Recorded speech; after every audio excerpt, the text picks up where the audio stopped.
Yes, yeah, last one. Monty. Monty Alexander. He might know better. Yes, who is Yes, still Monty. he's still playing. Yeah, he Yeah, had a he's still stroke, playing. so for a while, yeah, he's still great. He's gone to Jamaican music, mixture of Jamaican things. So I like that personally. I like that not as much. I don't personally. I don't care for that as much, because he's an excellent, brilliant jazz pianist, and I'm. But I guess that's what he feels. It's his identity, and he has the full right to do what he. I just personally I like for him to play jazz. So please, Monty, come back and play jazz. His latest album is more But now back he. to jazz. His latest album. Okay, good. Have you heard his latest album? I did a review on that. It's kind of more back to jazz. It still has that Latin Oh yeah, flavor, but yeah, it's more yeah. jazz. I don't think he ever left it. It's just he was doing different projects, and maybe they are more successful commercially for him. So because it's larger, wider audience that understand the reggae and all those things. And well, he's an excellent guy for all of those things. I mean, he's just wonderful. I always loved his playing. He's got this fire. Did you ever run into him anywhere? Oh Yeah. yes, yes, I knew him very well. Yeah, I knew him. I ran into him very much because I used to go hear him every time I got in New York. Yeah, he was playing in Blue Note quite a bit, and I was in a house band in Blue Note for many years. So yeah, but I would go hear him in some smaller clubs too. I remember in the beginning, and I would be just so impressed by him.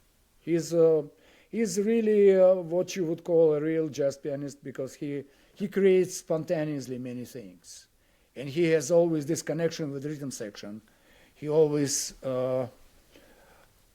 he connects with rhythm people very well. I could see that right away.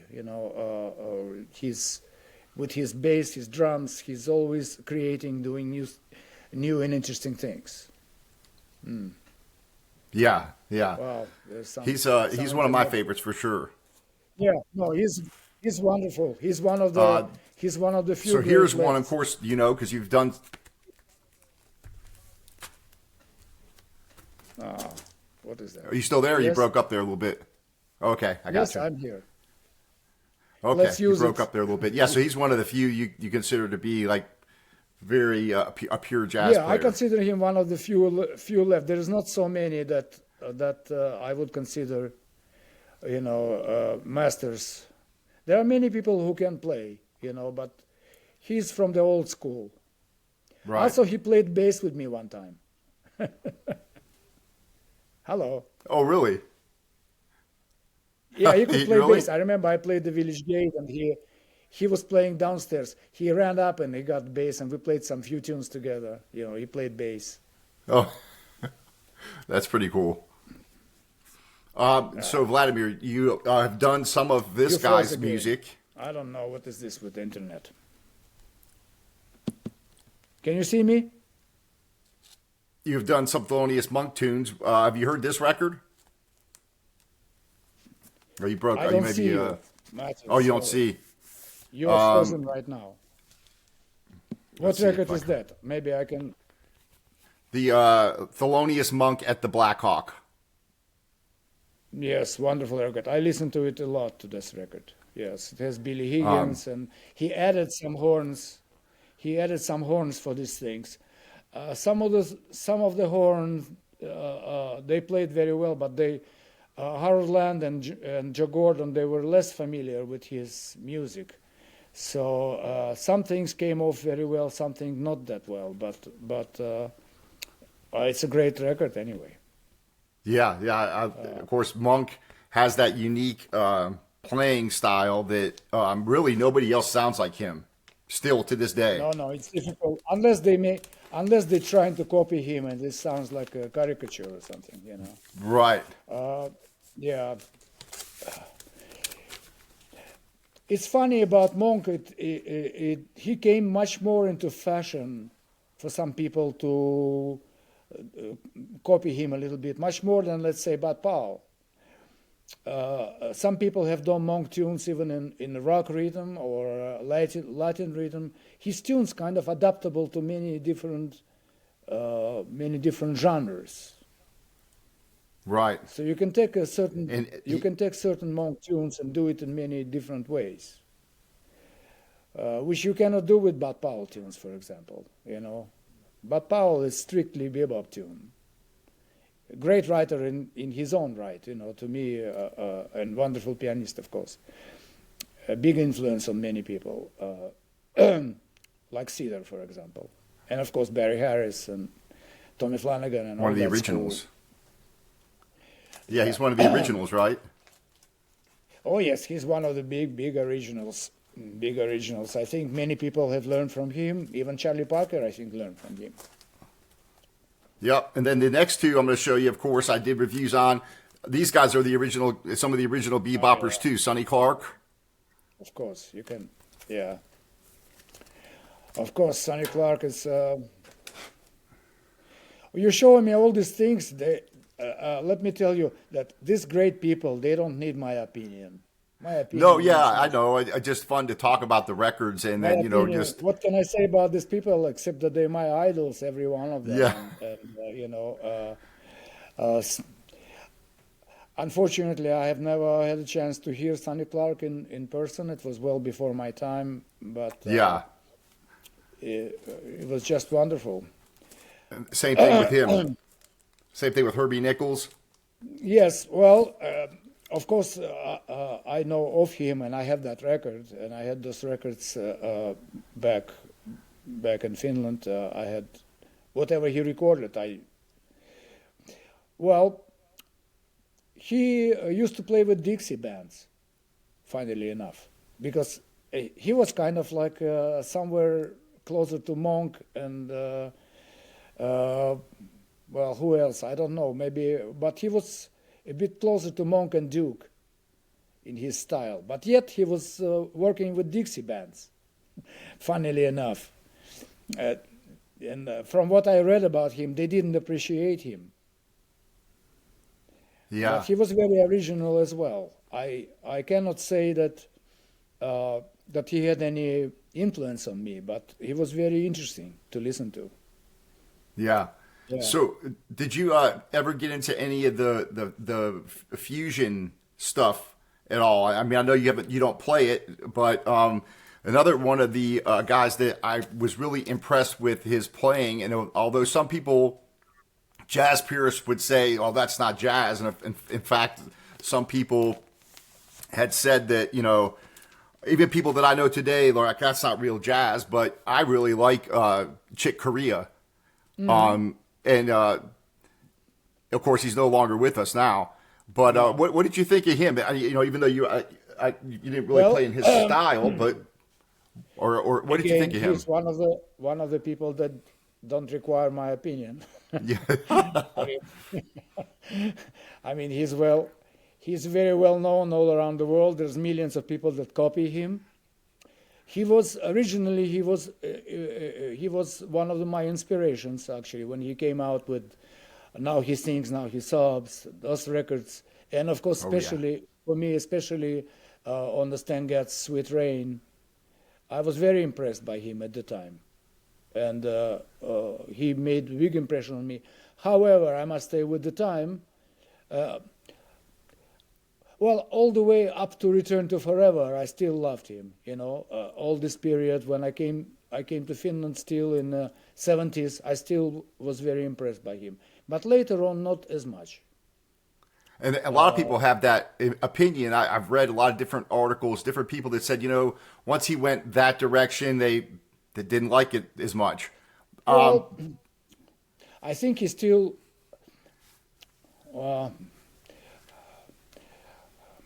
That's my personal opinion. I think when he got back with this group, acoustic group. I heard them, of course. I heard them on several occasions in Blue Note. They came, for example.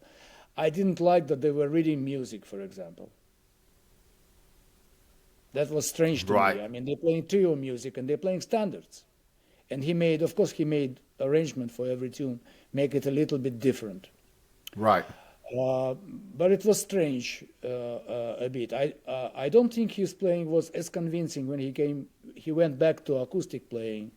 He was not as convincing. But let me assure you, he's a wonderful piano player, and he had great technique and everything. But when he played, for example, Bud Powell tunes or Monk tunes, he made everything sound like Chick Corea. Right. Yeah, he had his own sound for sure. Yeah, but he made, whatever he played, he made it sound the same. I mean, if you take a person like Tommy Flanagan, or Hank Jones, when they played different composers, if Tommy Flanagan played Monk, he doesn't play exactly like Monk, but you can hear Monk's intentions, even though he played with different touch. Oh, gotcha. Okay, I see. It's like if a classical pianist plays Beethoven in the first part of a concert, and then let's say Prokofiev or Debussy in the second part, you hear the music is completely different. The touch is different, the rhythmic. But Chick Corea, when he played Bud Powell tunes, it still sounds like Chick Corea. Yeah, you're right. Yeah, Very percussive. First of all, it's not a smooth legato sound that I love personally. I'm not saying he couldn't do it, but it's just that he learned how to do this his own thing, and he stuck with it. Right. So, yeah. Yeah. So, regardless of what I think. No, yeah, it's just fun to talk about it. I love to hear other people's opinion. I just love to talk about music and. My opinion may not be the popular one, but well, that's fine. I mean, yeah, we all have our. He was. Let's say he was more impressive to me in the beginning of his career. And Right. I can Okay. say and I can say the same thing about Herbie Hancock, and about Keith Jarrett, and even about McCoy Tyner, who are all the old people that they made a big impact on everybody who's playing today. Right. Practically everyone, had to. But they were all somehow much more impressive in the beginning of their career than later on. Right, and many There's no also, exact- yeah. and many had that opinion about Miles Davis too, where, I probably prefer his hard bop days, but I still like those mid '60s, late '60s things with Miles Davis. He started getting further and further out with the fusion stuff, and I have to be in a certain mood to enjoy those. But Yeah, well, I agree with you 100%. For me, almost the last one I really liked was Fuse de Kilimanjaro. It was still something I could relate to. After that, I kind of lost him. yeah, But I heard him live with his fusion band, and I still enjoyed some of the things because he still played the blues, and he still sounded like Miles. Everything else changed. They played backbeat and everything, but he still played some of the things that I enjoyed. But of course, I love the Miles with Train, with Cannonball, with George Coleman. To me, that was fantastic band. For me, it was the really great band with around '63. yeah, Those records they made in France, Antibes, that record. It's just wonderful. Yeah, I think George has made probably his best playing with Miles at that time, and he was wonderful, a partner to Miles. George Coleman. He was not as personal maybe as Coltrane, because they were like Coltrane and Miles. They were both, but he was complimentary. I think maybe even more than Train. yeah. But I love those records with Hank Mobley as well. Those records Right. in Black Hawk with Hank Mobley. That's wonderful.